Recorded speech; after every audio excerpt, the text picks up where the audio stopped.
You were a very busy programmer and also a producer, so it's very nice of you to come and spend time with us. My pleasure. Always my pleasure. Great. Could you share with us something about the importance of a background score? You've been scoring for over so many years with many music composers, as well as in your very own capacity, which we will share with the viewers about Guzaarish. You also did a very good job in Zindagi Naa Milegi Dobara and Dawn 2, and I mean the list is endless. But we'll take Guzaarish as an example, and you could then talk to us later about the importance of music and the scene integration. Perfect. Tubby, once you get a scene from a movie, I mean, you'll work from reel to reel. Yes. But you'll watch the entire movie first? Of course. You have a preview. And then you have some sounds in your mind. And yes. Before you begin. Yes. As I told you earlier also, it's not a format which you have to follow, It's not step 1, step 2, step 3. It's not at all, because music is such a vast, it's like an ocean, it's like an ocean. And these 12 notes, and there are so many genres of music, or you say pop, jazz, classical, western classical. You have to pick and choose which genre is going for this particular movie or for this scene. And then it's not a process, okay, you have to do A, B and C. It's like a combination, and as I told you, it's mostly experience which comes into consideration, and the thing is, when I sit to compose a particular scene, there is no format that I would start with a piano, or no, I would start with a cello. It's nothing like that. It's just that the scene itself tells me, ke, boss, you have to take me into this direction. This is how much I need space. This is how much I need to be driven. This is how much, you need to score. So the scene itself tells you what you want to do and what you don't want to do. And then of course your experience comes in. But there is not a particular format which, it like today, given me a scene from a particular movie, say it's a 30-second scene. If you give it to me, or you give it to a B person, or you to give it to a C person, each one of us at the end of the day will come with a different idea, different approach, different instrumentation. So it's never that you have to go by a format or anything, But yeah, like everybody says, a orchestral composer or a ace or whatever. But I like to do orchestral stuff. So I try to incorporate somewhere, the orchestral elements rather than going completely electronic, Because somehow I feel that, orchestral sounds are being generated from a real instrument. Though we have samples, but sample doesn't mean it's been created by a synthesis. It's been played by a live orchestra and re-recorded and resampled for this particular software. So when you say that, it's like real sound of real instrument. And I think because we tend to, emotionally and, mentally get more attached to natural things than to electronic or, artificial things. Orchestral sound and orchestral background score would be more effective than a electronic background score. But again, depend on the movie, depend on the approach, it's all depend, I can't say that electronic background would not sound good on this particular scene. It might do wonders more effective than the orchestral. But I always try to have some kind of orchestral, thread behind the electronic stuff which is going, because it somehow I just feel it connects with a human little better than the electronic stuff. Correct. But that does not mean that you're not open to doing... Oh no, absolutely not. Other kind of... No, of course. Also the bigness, the grandeur of the, the sound. Visually anyway, you're seeing it. But to give you an effect of that, whatever your eyes are seeing, your ears have to experience the same thing.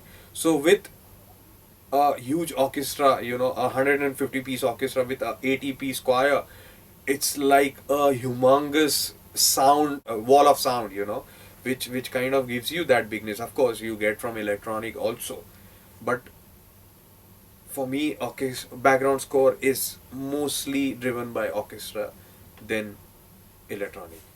Great. If it's a sad scene, then what instruments do you like to choose in the orchestra? Mm. If it's a happy scene, what do you choose? Something like that? Again, it's not a format. Okay. It is a format because you relate a sad. Correct. But then wouldn't the listener also expect that the scene is where this heroine is crying and this guy is playing some happy tune? I mean, there are certain restrictions also. Not really, actually. No, there's no restriction. So when there is somebody who's crying, you can have a happy music going behind. I mean, or a particular instrument going behind. Like, you know, we expect or rather assume that sarangi is meant when somebody is dead or something like that. You know? Yeah, Because the instrument sounds very sad. Because it's always been portrayed and kept in front of you that the minute you see somebody's crying on the screen, the only instrument is playing behind is sarangi.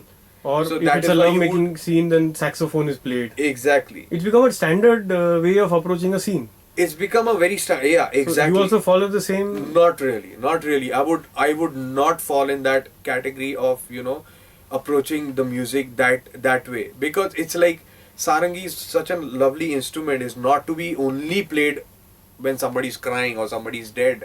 You know, it can be played at the moment where people are celebrating or they're happy. You know, it's just that it's playing safe. That, you know, oh, somebody's crying on the scene, let's do a sad solo violin or maybe a sarangi or something, you know. But that's like a very. What would you use in a sad scene as a different? I would style. I would use piano. I would use you know, maybe I would use our Indian instrument like tar Chennai or something like that, you know, or maybe I would use oboe. Again, oboe is because, you know, is being played with all those sad notes, and also people relate ki, oh, it's sounding very sad. It's not like that. So there are various instruments, and there are various approach to a particular sad scene also. Right. It's not necessary ki if you see a sad scene, you have to play a sad tune or a sad instrument. Instrument is never categorized as a sad instrument or a happy instrument. It's the tune which is making it sound happy or sad, you know. So it's more on your composition and on the way you want that instrument to be sound. Okay. One more point that I'd like you to speak about Yes. is importance of silence in a background score. That's like a most important. It's like the timing, you know, that if the music playing behind stops at this scene, I mean, or this movement of the actor or whatever, Yeah. the scene will look even better. Exactly. Yeah. So who decides whether this scene or this part needs to have a silence? It lot depends on the director. It lot depends on the screenplay which is happening on the screen. It lot depends on the actors who are performing on the scene. You know, there are so many scores which are like back to back. So many movies which are back to back scores. You know, which I don't like. I'm completely not in that kind of, you know, background score.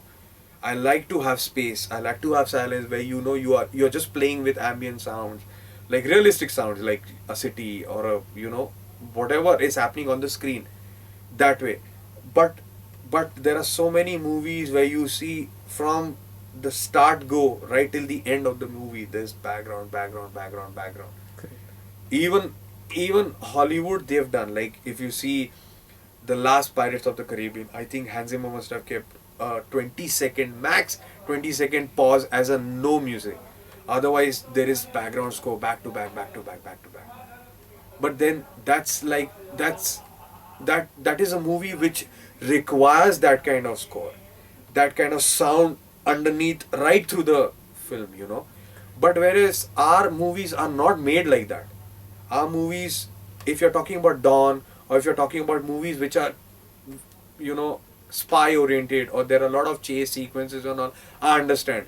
But there are movies where, you know, it's just a love, love story.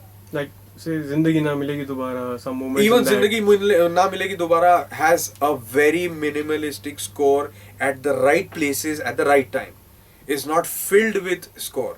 So when each and every piece appears on the scene, on a particular scene, you know, the audience or the experience of the visual and the music is completely different. It's like, you know, you're eating all through the day. So when you're given a nice meal or a nice dessert in the end, you will say, "Okay, हाँ ठीक है यार, you know, I'll just eat it." Another. You won't enjoy. You won't enjoy. But if you have a proper breakfast, then break, then have lunch, and then, you know, your night dinner, and then you have a special dessert which you've had after a long time. The joy of eating that, you know, a piece of cake or whatever is completely different, you know. Same thing, music is like that. If your ears are getting used to sound constantly, you need to break it. So when the next level or the next palette of the sound comes, your ears are fresh to accept that, you know. Correct. So as change. a scoring composer, you also take decisions that this is a piece where I'll keep it blank. Oh, absolutely. And then I'll Absolutely. start from here. Absolutely. Of course, we have sometimes, you know, the director is not agreeing to it. So, but you're the one who has to convince him why it would be required, you know. So it's a silence is as good as scoring or not scoring, you know. Right. So yeah. Thanks for that input. Thank you. My pleasure.